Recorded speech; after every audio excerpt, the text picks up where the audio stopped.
Great Tuesday. Welcome to the Art of Othering podcast. I'm your host, King. I'm joined by the host, Rachel and Todd. How you all doing today?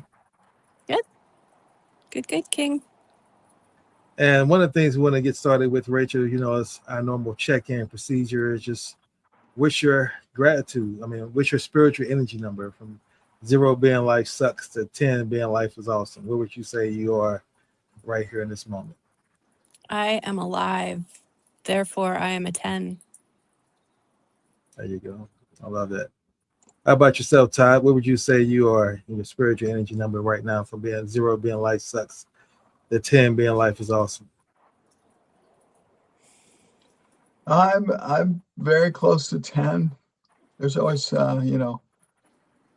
something that's in there circling around. I want to be honest, but I'm very happy to be here, and I'm happy that this is happening. And mostly happy to see Rachel being able to do this. That's my number one. Gratitude for being here, and also very thankful for you, King, and the support you have in putting this out here. Well, gratitude for you joining, Todd, and sharing that. And I join you both. I'm a 10, and I'm a 10 because every morning when I wake up, I go through a list of things I'm grateful for. And once I conclude my list, it's hard to not be a 10. And just things I'm grateful for is my life, my health, my ability to sit here, walk, talk, stand, breathe, and have a sound mind. 24 hours, another 24 hours to pursue my purpose in life. I'm grateful for my problems because actually my problems give me an opportunity to grow. And that's where the wisdom comes in. And I'm grateful for having that understanding as well, and just grateful for technology and being able to build with you all both. And as you said, Todd, to see Rachel here with us, presence-wise, spirit-wise, and a 10, that's definitely a blessing. So that's my gratitude list this morning. You all definitely feel free to share your gratitude list as well. Well, I'm grateful to both of you for your tremendous support, and in doing this, King, and grateful for the reminder of why I'm at a 10. And it's not just because I'm alive. It's because when I look through all of the illusions, I can't not be at a 10. It's the illusions and the false constructs that keep me from actually saying and stating and knowing that I'm at that 10 level, regardless of all of it. Because as a spiritual being, rather than a human being, that's all we have, I think, is to be at that highest peak and to go through all of these experiences and try and maintain that high number of that number 10 while you're experiencing, while you're adventuring through all of this. I think that's the job, so to speak. Absolutely. Todd, anything you want to share on your gratitude list? I too get up in the morning and do some basic breath work. I have some stones that I got in Sedona that really help me go inside, help me tune into a certain frequency. And then I have a few other basic things I do to help just wake myself up and center myself. And yeah, it makes a big difference. And just, I don't know the right answers for it right now. I'm thinking positive, but it's not that simple. And I'm a firm believer in allowing everything that's coming through. And so there's always challenges. But as you say, King, I'm even grateful for those challenges because they give me something to focus on and something to strive for. Absolutely. As we really begin to discuss this and more, to your point, Todd, I just wanted to share this. that when it comes to positive thinking, my personal experience, I think a lot of people think that you can just try to discipline yourself to think positively because someone says that's what you should do. But I realized that for me, that didn't work. It wasn't just a matter of like standing out in a storm with outside of my house, pure and wet, and then saying I'm happy just to try to convince myself of that. It's more about, for me, it was more about focusing on the things that I am grateful for, the eyesight, the ability to see. So despite the other storms that's happening, if those things are working correctly, then that to me is enough for me to be positive about. And then the thing that's causing negative energy in my life, whether it's bills, whether it's relationships, whether it's family, then I realized that that's just a passing cloud. Like, yeah, it's here right now, but that's going to eventually pass and it's not going to be there anymore. And just learning to be the observer in that. And it's, again, it's not a permanent switch. It's not once you do it and it's forever done. It's a challenge every single time. So that's just kind of my personal experience and thoughts in that. Yeah, what you're saying's getting me to think of something. The subject's been, I mean, it goes around and around, this subject, but in the last couple of weeks, at least around me, the subject of people calling themselves light workers, or the ones that are always just focused on the love and light, and it's always positive. I think it's a bit complicated. I think that's a good start. And then after a while, it can be like overshadowing, hiding what else is there. I think the best use of that is to build up strength so that you can get yourself in a strong, positive position, and yet look at the things that are coming up for you that don't feel right, things that you want to change, stuff that you haven't wanted to look at in the past. And there's a lot of power in being able to hold that space all at the same time. A long time ago, people were saying it was all good. And after a while, I said, that's as foolish as saying that it's all bad. They're both nonsense. And I do believe that we all need things that inspire us and that help us. And going through our list of what we're grateful for is a perfect tool for that. And then we also need the strength to be able to look at. And I think a lot of times, just what you said, King, that you just have to be willing to look at it and allow yourself to see what it is you're not liking or what it is that's not working. You don't necessarily even have to try to change it. Just the fact of allowing yourself to see it consciously, things will start shifting. You'll start making different choices. Absolutely. Absolutely. And Rachel, you have any thoughts on that or anything you want to share about what you discovered last week? And Yeah, I think the biggest thing that I always am focusing on, but it's been more prevalent and in my forefront vision this past week, is the truth in general. What is true? And I see all this stuff going on around me, or stories coming to me, and do I know that's true? Maybe it's true for someone else. And what is truth? But truth is, I feel like it's an individual construct, I guess, if you will. And it's also a collective. So in order to sit with a collective or within a collective and connected to a collective, then you have to decipher what your own truth is, and knowing what's true for you. And to do that, like Todd was talking about, you have to really sit with things like, is it all good? And like what you said, I use the bad for the good, and then in my thoughts recently, I'm like, well, there is no bad and there is no good. There is. These are experiences.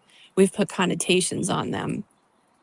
And in doing that, I bring it back to the topic of our discussion here, othering. Like, this topic is good. This topic is bad. So we've othered them.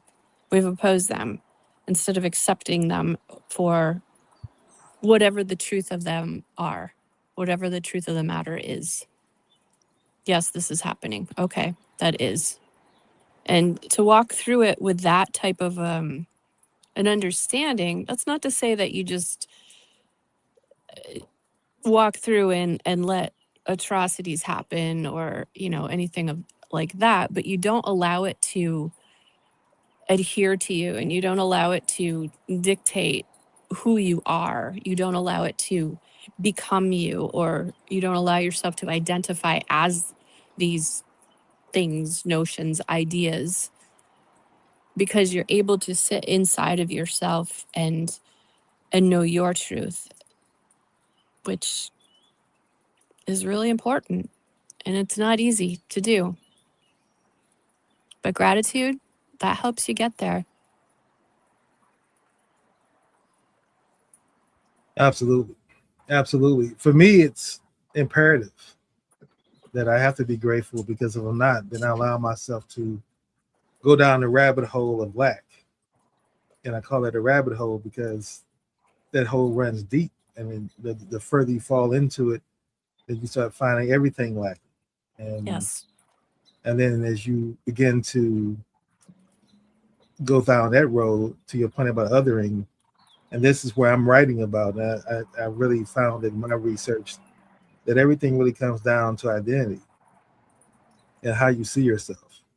And when you see yourself, and if knowing that you never chose your identity was given to you by your parents, your society, tell you that this is who you are, and you grew up to accept that. But the problem with that is when someone else gives you your identity, is that means that you can be triggered by that identity, because everyone tells you that the identity is being attacked, and then now you have to defend that identity.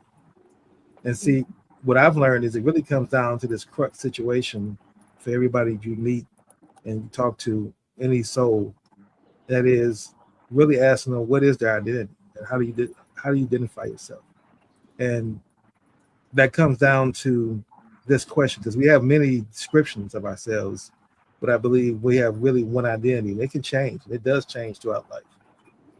Is that your identity is what you're willing to die for or what you're willing to kill for. It always comes down to that. And I know that for me, my identity now is fully human. And that's a mountain I stand on. And I'm willing to die for that identity, in the context that I wouldn't change that or let someone threaten my life and say, oh, if you don't change your identity, then this is consequence. It's more of, I chose that identity. That's the most important part. It's identity I chose based on my level of knowledge and wisdom, as opposed to identity that was given to me, such as my race was given to me, my gender was given to me, my city I was born in given to me, my name given to me. All these things are not things I chose as a soul, but things that were told to me by someone else. And I realized how much an impact that has on you, because, like I said, you can be triggered at any time based on the identity that you hold so dear to you that you're willing to defend, and allow yourself to change your state from gratitude to a state of, now I have to be in defensive mode, or I got to be aggressive because my identity was threatened in one shape, form, or fashion. Yeah. And like you said, your identity changed. You can never be the same person from one moment to the next, even, because so much more information or uncovering or anything, whatever it is, has come to you now as opposed to then. And it's just like the analogy of a river. It's never the same in the same spot ever. It's always different. It's always changing.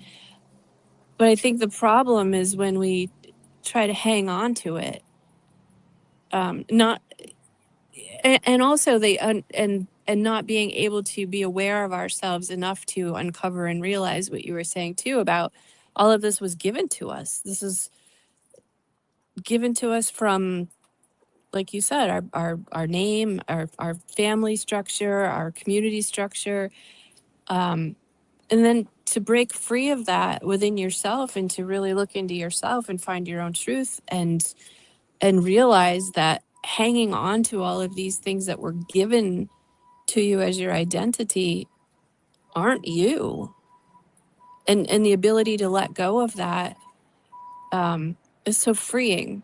But it's also scary because once you let go of that, what do you have? Like, you really have to do the work then and say, all right, who am I really? And I think that's one of the hardest things that humans have to do is figure out who they are. And fortunately, a lot of us, I shouldn't say most of us, I live in a small world, so many of us have learned that we lean on each other, and we learn from each other, and we have each other to help us in those moments where we have to go deep and we have to go inside, and someone else is there holding the space for us, or something else is there holding the space for us, and we know that because we've had that support from others.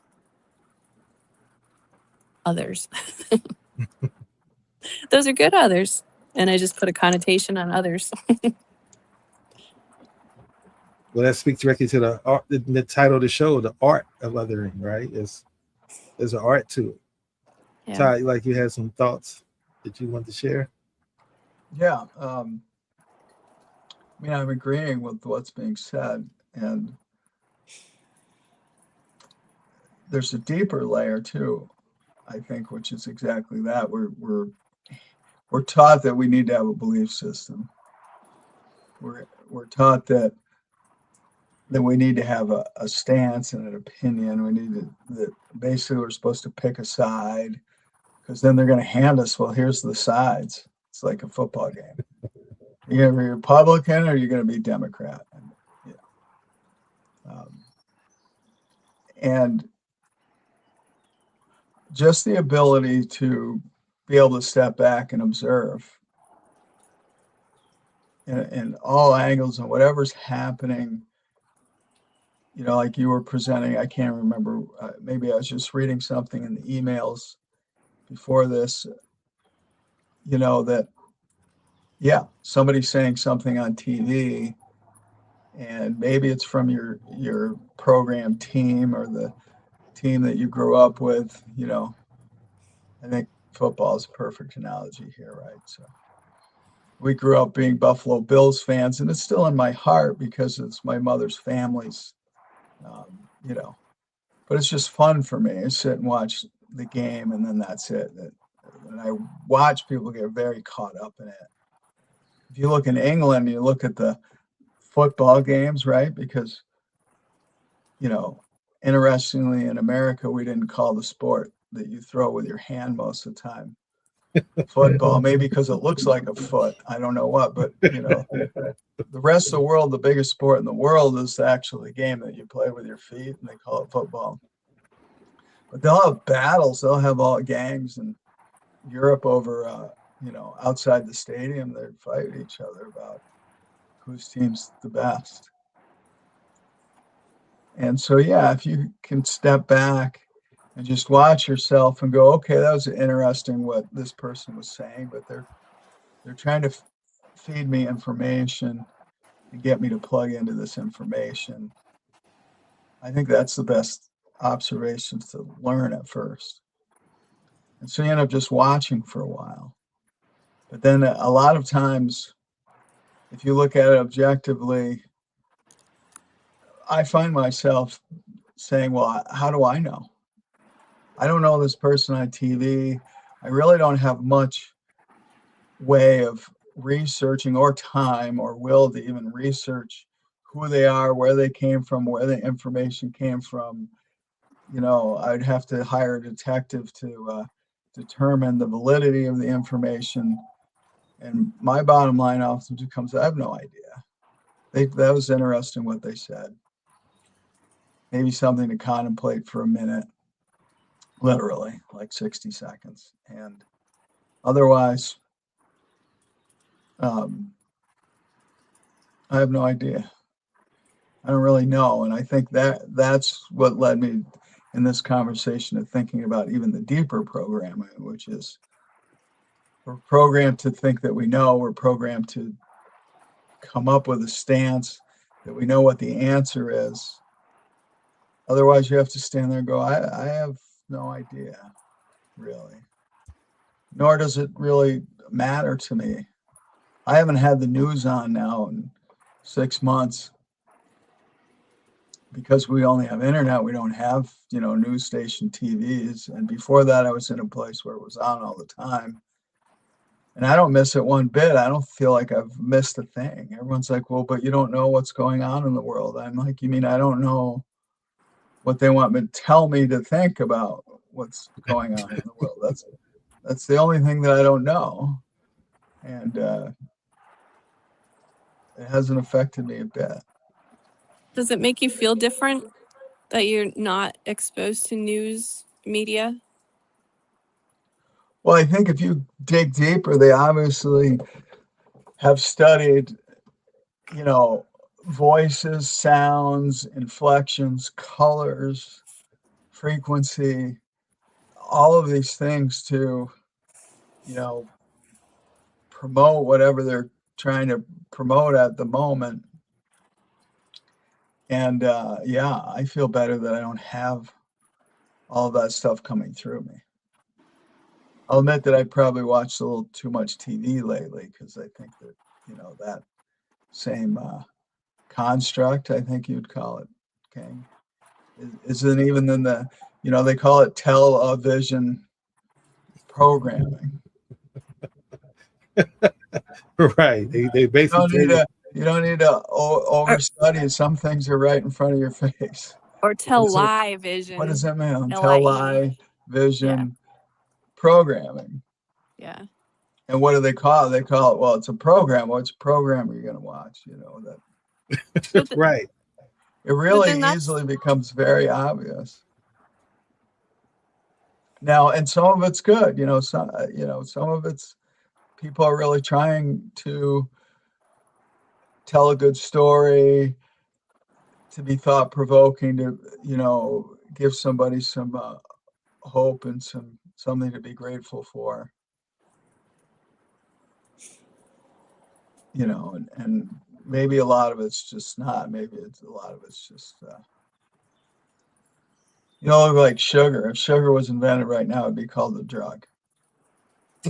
And then it seriously, because it's a refined plant down to a white powder, and you eat it, and it goes directly into your bloodstream and hypes your whole system up and hardwires your system to want more.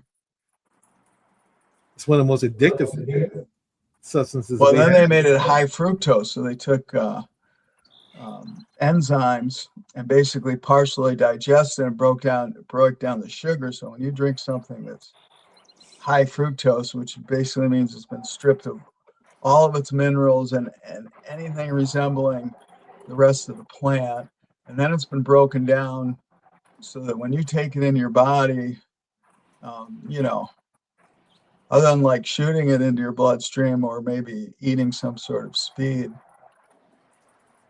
it's a drug. And again, you get to you get to choose that, though. These are all of these things that you're talking about are choices, from the environment that you put yourself in. Yes, you're born and you're given what you're born into, but at a certain point you reach a stage in your life where you're allowed to make your own choices, and you may come up against that as a child, and sometimes it's how strong are you within yourself to allow yourself to be yourself. And sometimes it's a matter of just how strong are you to come to that point of allowing yourself to recognize any of it. And to add on to that, everybody has a different configuration. So, maybe one person is specifically designed to monitor all of the, we'll say, news channels of the world to try and pick out for themselves, for their own truth, what the truth actually is. So I always go back to the individual truth is somewhat related to your individual choice in how you want to experience and how you choose to be in this time and space and how you choose to contribute to it. And like I choose to contribute to it, yes, based on some of the things that would be labeled as traumas or uncomfortable parts of my life that have pushed me to look at another way of living other than what that was, and yearning and wanting that, but not just for myself but for others, because without others, other humans and nature, I can't exist. So without me being able to identify that, my life is really rough. And I think that however it is for each person individually to get to that space of seeing their own truth is really important. But everybody's different. And, I want to add to that. And I'm glad, Todd, you joined us because you have a background in this. And this was a blessing meeting you all to have folks who understand this. You look at it from a quantum perspective.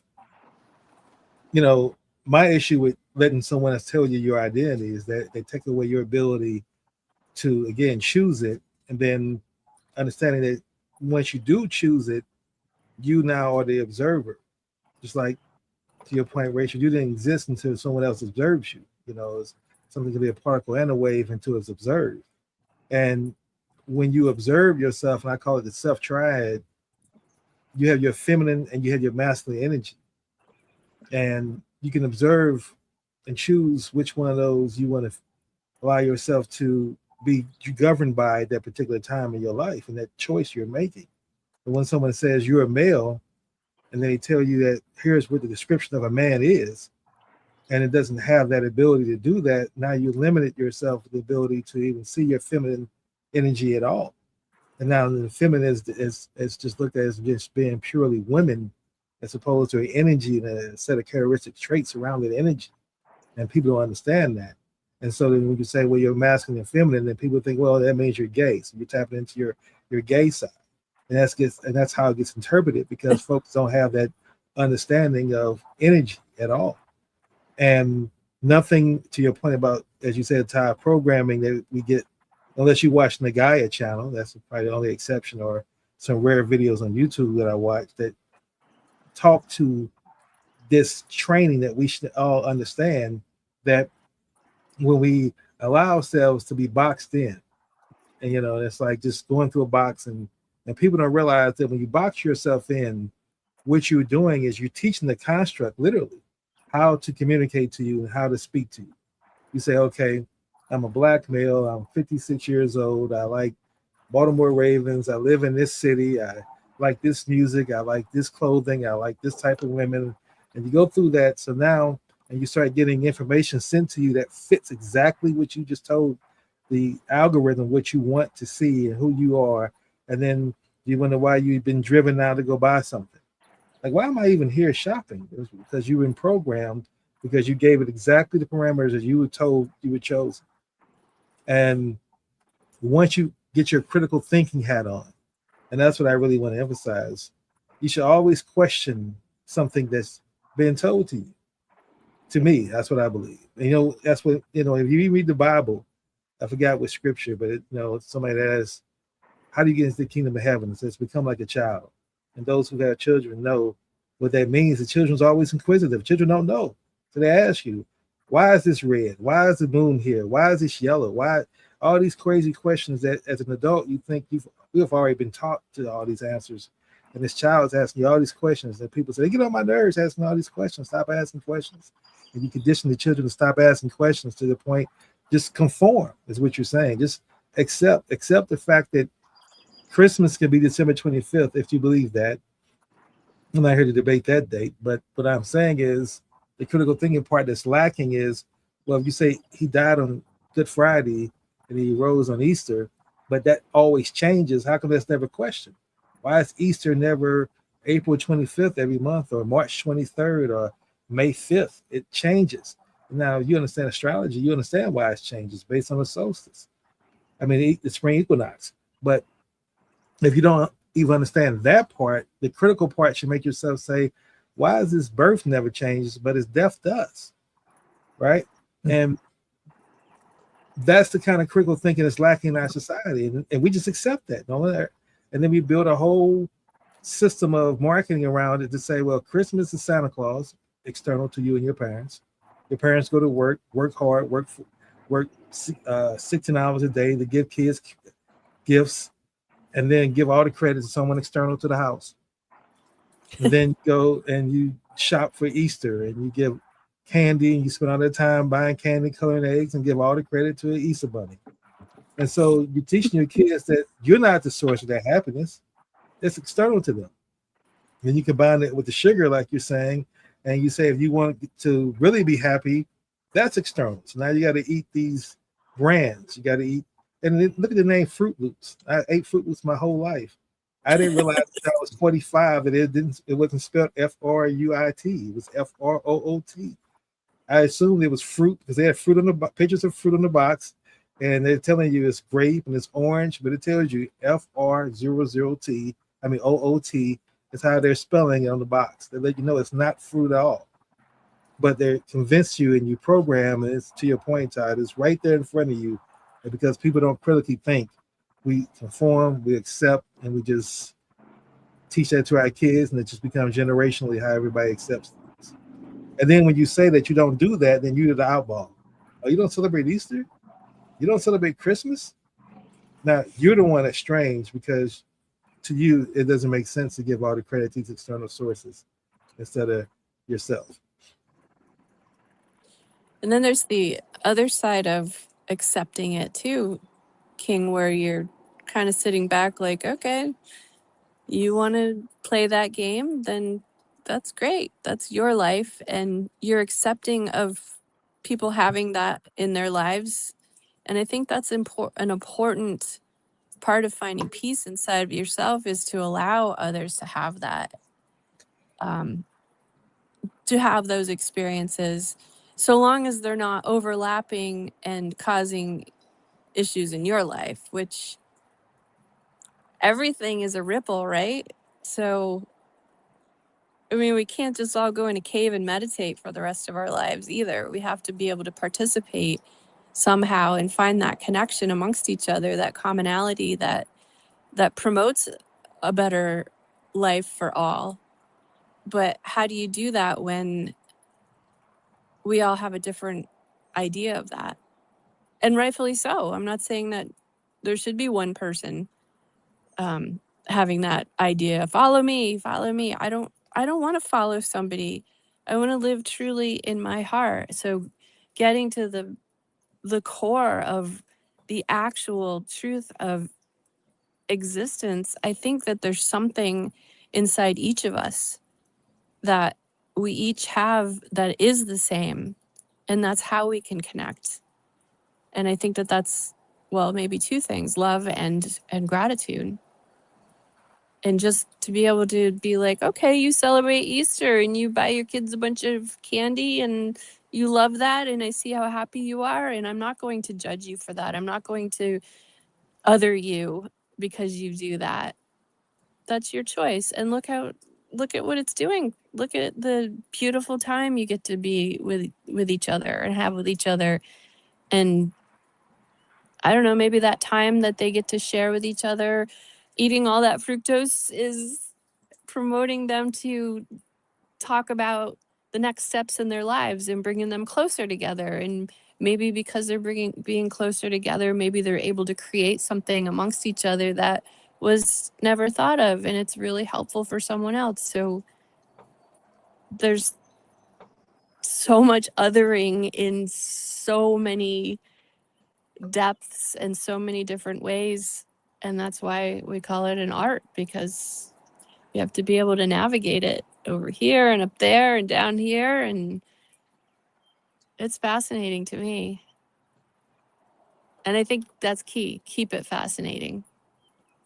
And like you said, like the child, like being the child and keeping that that childlike wonder about things, and that fascination. And something else you said about being the observer. If you're the observer, does that mean that the other people are putting on a show? I just kind of had that imagery in my mind. Like, if I'm an observer, does that mean I'm sitting back and allowing the show to happen? And there are a lot of people that are very, very concerned about what they're looking like. And I used to do that a lot myself. And what do I look like? And to others, to other people. And so, am I up on the stage? Am I the one on the stage, like, look at me, look what I'm doing? Or am I the one in the audience watching the show?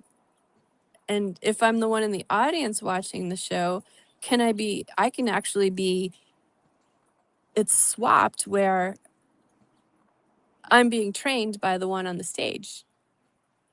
Not always. Or am I the observer just watching the people on the stage? So it just is like this secular motion, this continual effect of all that is. And that's why I always come back to the isms. It is. It just is. I hope I made sense, because that was a weird one that just came out.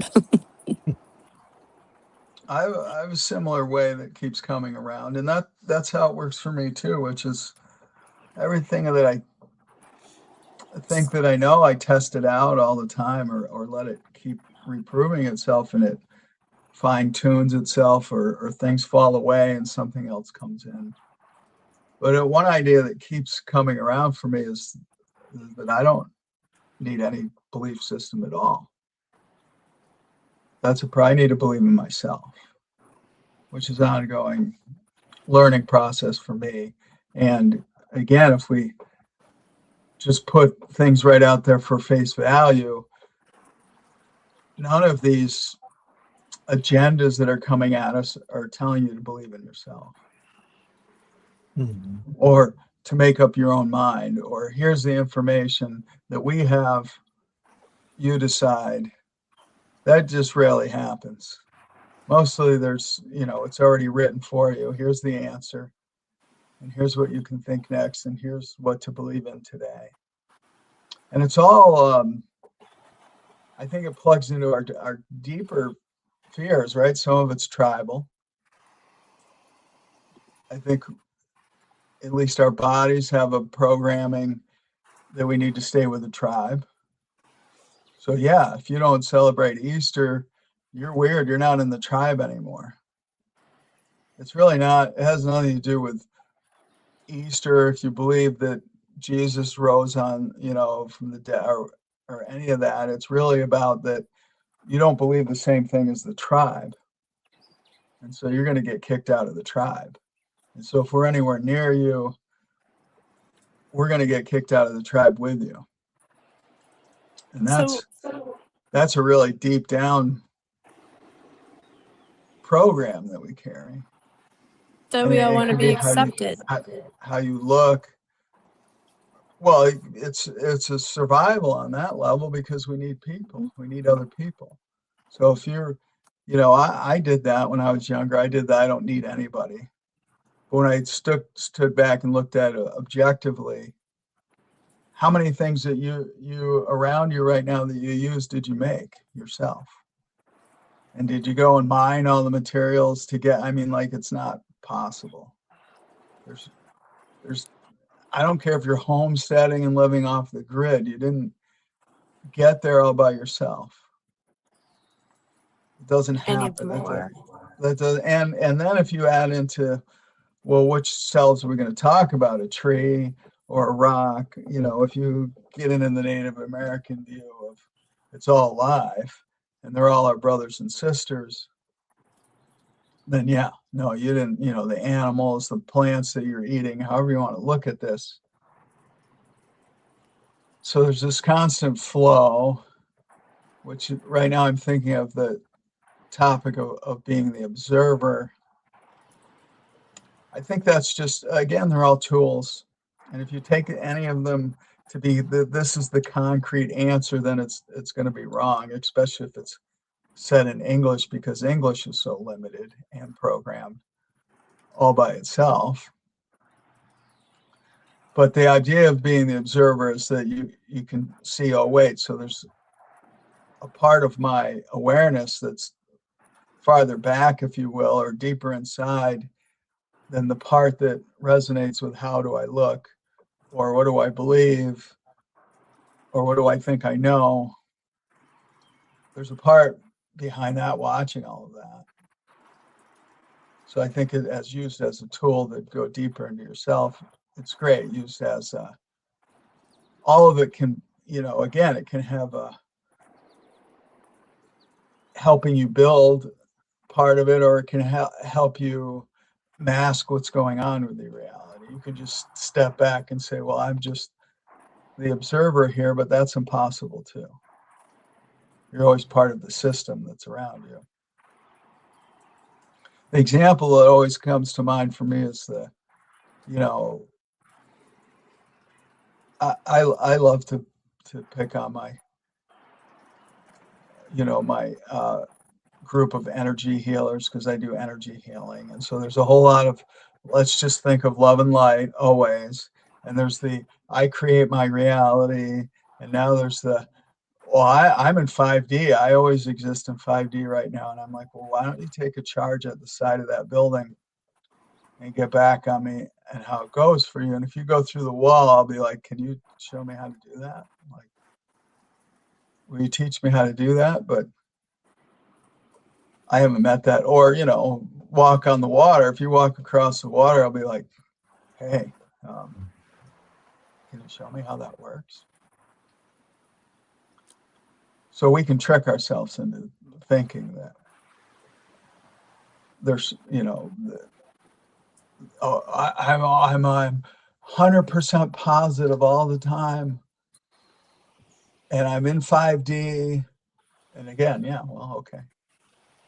Run at the tree and see what happens. See if you're still in 5D, because you'll go right through the tree if your whole physical body's in 5, you know, resonating that high. Like, so I don't even know that it's true that we're supposed to just completely raise our frequency. Some of the stuff that we're made out of is made of a really low frequency, meaning that it's a long sine wave, because it's really dense, hard stuff like carbon or some of the other minerals and stuff in us that makes us solid, so that we can have a solid experience. And so to say that, you know, it's just the pendulum swinging the other way. All I need to just resonate at a really high frequency.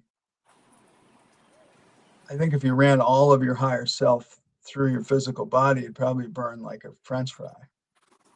It's not, you know, it's too much bandwidth for this reality right here.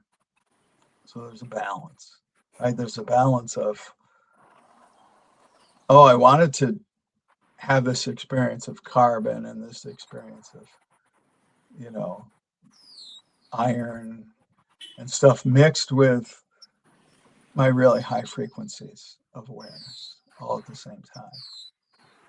And that stew makes this experience, as Rachel's saying.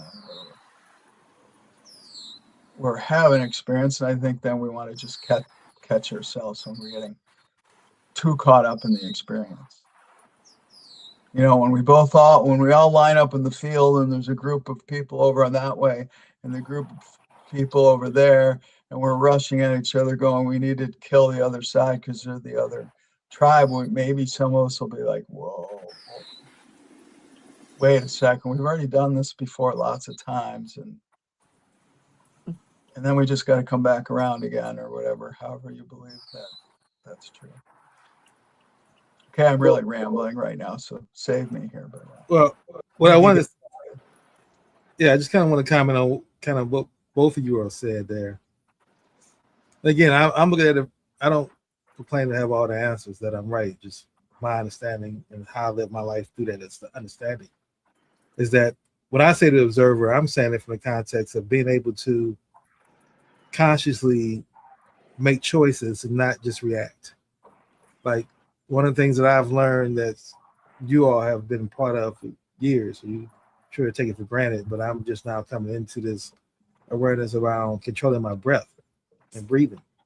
And when I learned about that, that's so fascinating to me, is that it's an activity that happens automatically. You don't have to think about breathing. But when you do think about breathing and you intentionally control your thoughts, you become the observer in that context. You're saying, I'm going to breathe this way. I'm going to hold my breath for this. I'm going to exhale for that. And your breathing becomes that much more intentional. And now you're no longer in your head thinking about all the other things. If you really get in that rhythm of thinking about your breathing, and let me count 5, let me release. And I'm not thinking about all the other things I was thinking about before I got into the exercise. But then applying it to now being an observer in your mind, it's the same thing. Most people don't realize that they're controlled by their identity. I give you an example. If someone calls someone a racial slur, well, in my community, where I was taught my identity, if someone with white skin said that, then I'm to attack immediately.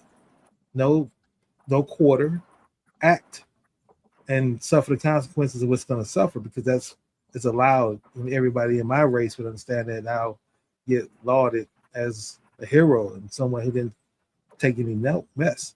But even though I might be in jail now, or I might be dead now, that's irrelevant. I now get mentioned in folklore.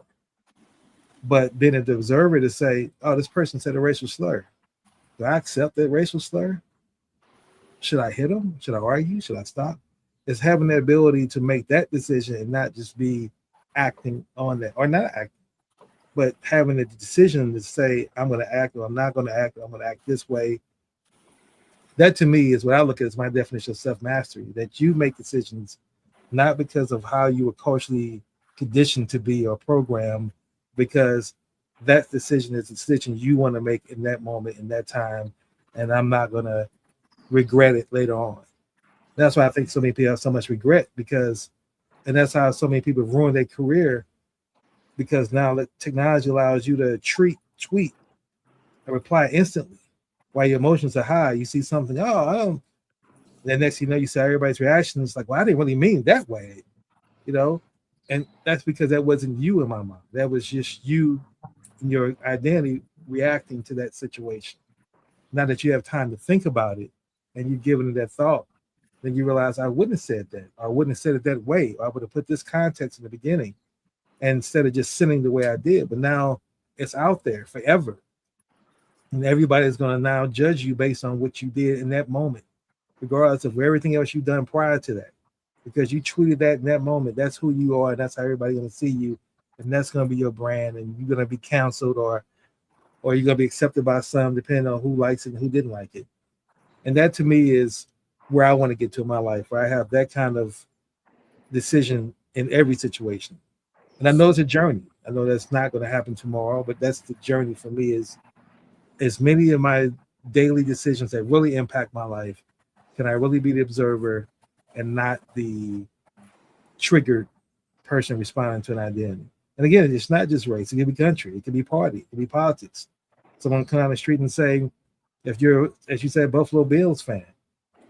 Now, if I'm a Jets fan, I can say something about the Buffalo Bills. Now you're triggered, right? And if it catch you at the wrong moment where you just may have argued with Rachel about something, or someone cut you off at the light, and they just catch you at that one moment when they said something about the Bills, and now you attack them.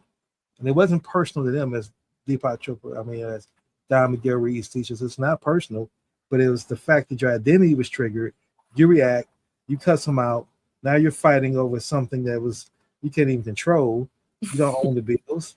at all. They don't own the Jets, but now you are fighting because that's what you're supposed to do. You're supposed to hate them, right? They're not allowed to be able to say that comment they made about the Bills, whether it was I'm forgetting some of the Bills players now from the back in the day, but you get my point. And that's the level of mastery I strive to get to. Is if I choose to do Easter, it's because I chose this, not because my parents taught this to me and that everybody says it's Easter Sunday and Walmart has everything on sale and Target. Is because I told myself that this is something I want to celebrate with my family on this day, and I'm comfortable with that. And that's a choice I made with the knowledge and current wisdom that I have in the moment. Yeah. Being conscious and aware of it. It goes back to what you first started talking about just now, King, you're talking about breath and being consciously aware of your breath. And I don't necessarily know if this is actually true or not, but somewhere along the way, somebody told me that dolphins breathe consciously. Like all of their breaths are conscious breaths. And that was fascinating to me. Like, what if I was aware of every single breath I took and how I took it and when I took it and the depth of it? And like, I just was blown away by that. And then it led me later to, think about my thoughts. If I'm consciously aware of all my thoughts, like you're talking about, then wow, we could have some really creative things going on in our world, right? Instead of just following blind to the beat of the drum or whatever it is that we're following. And I've been through all these different stages and labeled them all differently. Like, I'm not a follower. As a teenager, as a rebellious, I'm not a follower. And later finding out that that's great that you're not a follower, or, some of those I'm not a follower thoughts were derived from I'm not going to conform, or I'm going to do whatever I want and I'm just going to be reckless. So there's always these dualities. So like Todd, what you were saying about the balance is so important. And that everything, when you look at one thing, one little tiny thing, it can be, I feel like, and this is my belief system currently, and it changes, that one thing can be everything. If you look at it, if you go around it from every single angle, I think that you can find everything in anything. Even something that's been deemed as having a bad label to it, you can find the good in it. So you can find the learning experience in it. It's just a matter of allowing yourself to sit back and find those different awarenesses. And it's not just one. Not that I didn't have the ability before, but I think Rachel, we help each other. Rachel's really helped me be conscious of, okay, so we're going to choose to go with my family for Easter dinner. And I've even had people call me out. Well, Todd, you talked about this and that, and the timing, and the bunny rabbit that lays little chocolate eggs, and the on and on thing. And I'm like, yeah, but right now I'm choosing to just go be with my family. And I don't know, maybe we could talk about ascension for a second if I get really lucky, but otherwise you're just going to celebrate and enjoy being together. And I'm going to choose right now to disregard all the other, how did we get here? Or how did this get inspired to happen? And just go with the fact that it was inspired to happen and for people to come together and to celebrate. Yeah. And then I can carry on about the bunny that lays chocolate eggs and stuff later on. But there's always so something. Stepping back and being aware enough. Is it observing? That's one way to look at it. But being aware enough to go, oh yeah, that is, what am I going to get out of this? Do I really want to, pound on Easter right now, or do I want to go and eat dinner with my family and be happy and help my mom be happy that everybody's gotten together? And she had a reason to get everybody together. Right. And so that's what I believe is that at the end of the day, that's all I advocate, is that being aware of the fact that you are being programmed. You know, it's like I have conversations with people about AI. Of course, I'm one of the people who lean into at least large language models AI, different forms of AI. And people say, well, I don't like AI and I don't use it. I'm like, well, it's used on you, whether you like it or not.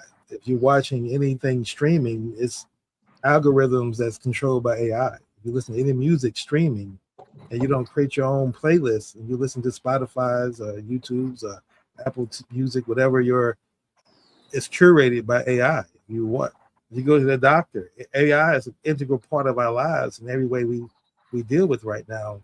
So it's not accepting to use AI and not, it's choosing to make sure the AI doesn't use you.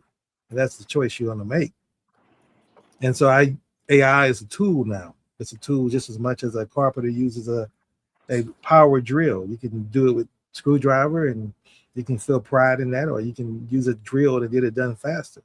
And that to me is, now, yes, AI can be a weapon. It's a mirror. To me, it's a mirror of your soul. If your soul is evil, AI is going to help you do evil on a whole nother level that you couldn't do prior to it. But yeah. I'm going to prove to the world that AI is a way of being and giving love, and that creating love, I can do more love and have more of an impact that I can do prior to AI. And I just want to share with you all as a segue before we get ready to end the show. I call it a frequency signal that I created utilizing AI. I wrote the song, I chose the beat and the instruments and everything around it, but AI is the ones that put everything together into my mixture. So I want to share this with you all because it's called critical thinking, and I think it encompasses our conversation. And my attempt behind these, I call them, and it's not a genre. I don't like boxes, right? It's designed to be a sermon or a lecture and has music to it. So it's not designed to just be a loopy song that just says the same thing every time, but it's designed to hit your harmonies and rhythms. And so it plants these seeds. So I want to share this with you all, let you all give me your honest thoughts on it. It's called critical thinking. This is not music. The AI is the instrument. The architect is online. This is my frequency signal, King. Powerful people cannot afford to educate the people that they oppress. Because once you are truly educated, you will not ask for power, you will take it. Dr. John Henrik Clark. Powerful people cannot afford to educate the people they oppress. Because once you are truly educated, you will not ask for power, you will take it. This is not music. This is a frequency signal. The AI is the instrument. The architect is online. George Clinton told you free your mind and your ass will follow. But while you stay plugged into the construct's power grid, you are mentally enslaved, programmed to consent to your own control.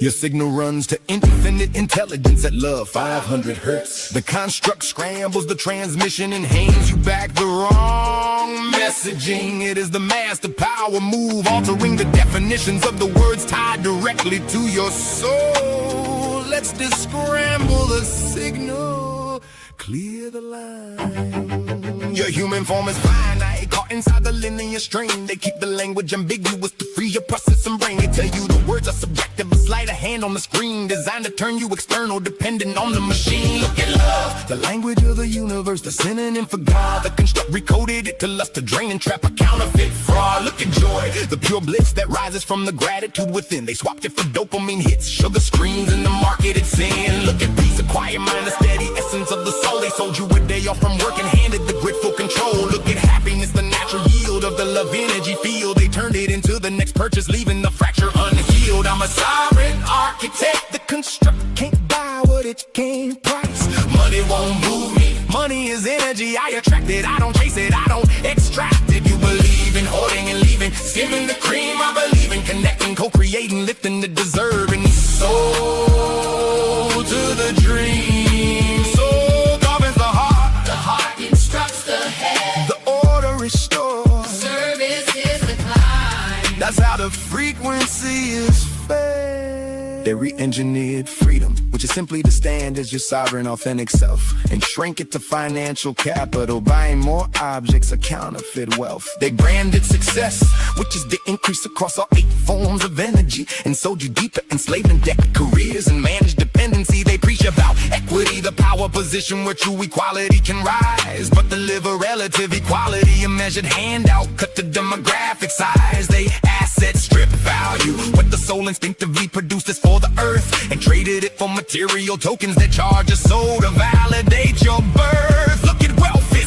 living in gratitude, clear sight, true hearing, a sound mind. The construct calls it hoarding, paper currency stripped from a universe gone blind. They took woke, which meant to wear a live awaken, standing on your feet, and locked it in a political ideology, a label for the construct's deceit. They tell you be nice, a pleasant gesture, a performative shortcut on the bus, but kindness puts action in the heart, a systemic build rooted in sacred trust. They tell you to work, spend finite physical energy to make their agents a dollar, but generative energy creates new life and breaks the lease off the tenant's collar. Sovereign architect, the construct can't buy what it can't price. Money won't move me. Money is energy, I attract it, I don't chase it, I don't extract it. You believe in hoarding and leaving, skimming the cream. I believe in connecting, co-creating, lifting the deserving soul to the dream. Soul governs the heart instructs the head. The order restored, service is the climb. That's how the frequency is fed. The head says leave, the heart says stay, and you call that despair, but that war was manufactured, the construct built it there. There is no civil war in the skull when the soul sits on the throne. Soul governs the heart instructs the head. You are never numb, never alone. CDS stays open 24 hours to sell you the fix that keeps you sedated. The only salvation is to dissolve the construct and free the soul they confiscated. The definitions are restored, the code is clean, my intent is your increase. I am a valuable connection. This is what it means to be fully human ancestors. We call your name. We call your name. And you answered, broadcasting my signal. Are you picking up?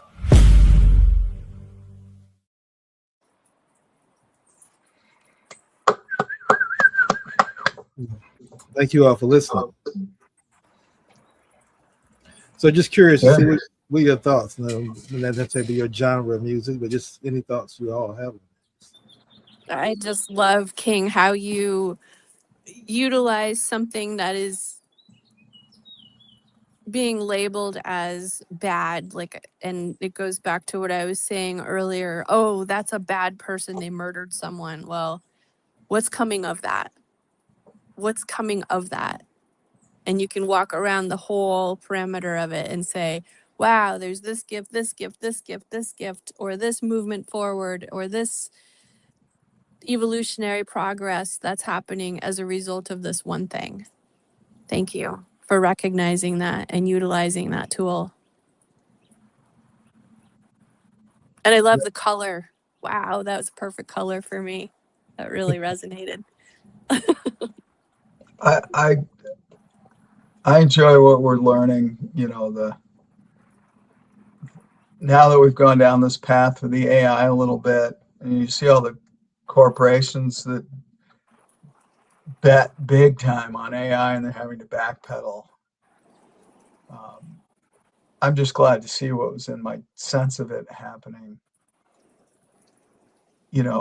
A friend of mine who was involved with IBM way in the beginning looked at me and he's just like, it's just software, Todd. However you want to cut it, it's computer software. That's all it is. It's more advanced than we had before. It's that basic. And the bottom line becomes who's running it, which led me right into, yes, we need this high frequency information, but it's also because we want to have a iron, some of these things I make up as I'm getting them, you know. We want to have this iron carbon reality that we chose to come and be involved with. And that, you know, we're the ones organizing. And of course, if you look at it, that it's all consciousness, they're agreeing to be part of our body, but we're the ones organizing it. And so, you know, yeah, it's just the same as saying, well, AI is all bad. It's like, well, how are you gonna use the AI? Right? Nobody's gone into space mechanically without AI. There's no race of beings that have ships that they live on that kind of, until they maybe make light ships just out of their own beings. I think that can happen. But short of that, I don't think we know that. oh, I think it's all of the above. I think the answer is all of the above. There's the ones that have fully tried to control everything, and that goes a certain route. And there's the ones that have tried to work with it and use each component for what it is and respect it, including, you know, some of those forms of, you know, what if you had a machine that was built for you to inhabit, to incarnate into, and you were the ship. You chose for a while to be a ship, you know. I'm going way out there, but the point is that it's like what are you going to choose? Now what are you going to be? Now what are you not? Now what do you believe in? Now which team did you pick 20 years ago? So now you're on that team. It's, you know, taking in the information and choosing. Absolutely. We're going to go ahead and get ready to end the show. We're running up on our time now. But I want to thank you, Rachel and Todd, for your input. Thank you for investing your time and energy to listen to the song as well. And just another great episode, I believe, of The Othering. Any closing thoughts we can share in 1 minute before we wrap up that y'all want to share to the listening audience? I just want to say thank you. I'll second that. Yeah. Well, gratitude you all for listening. This has been The Art of Othering. And until next Tuesday at 11:30 a.m. Eastern Standard Time, let's all look for ways to continue to be fully human. Thank you.